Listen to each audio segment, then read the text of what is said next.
பாருங்க, இது கடையில வாங்கின மாதிரி இல்ல. வீட்டிலேயே 5 நிமிஷத்துல ரெடியான கஸ்டர்ட் புட்டிங் ஐஸ்கிரீம் மாதிரி ஸ்மூத்தா கிரீமியா இருக்கும். எப்படி செய்யறதுன்னு பாருங்க.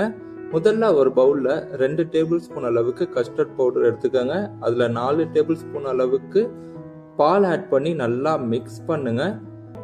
இப்போ ஒரு பாத்திரத்துல 500 ml அளவுக்கு பால் எடுத்துக்கோங்க. பால் பார்த்தீங்கன்னா திக்கான பாலா எடுத்துக்கோங்க. அப்போதான் கிரீமியா வரும். இதுதான் கடையில் கிடைக்கிறதுக்கான சீக்ரெட்.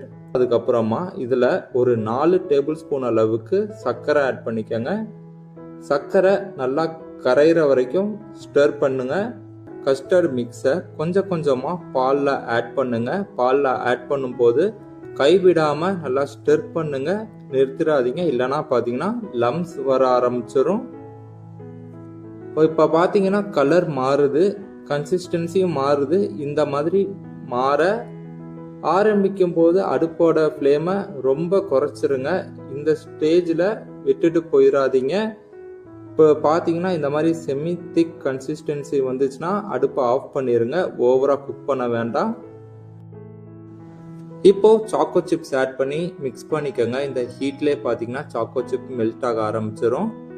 ஃப்ரிட்ஜில் மினிமம் 1 hour வச்சிங்கன்னா ஐஸ்கிரீம் மாதிரி ஃபீல் இருக்கும். ஓவராக ஃப்ரீஸ் பண்ண வேண்டாம்.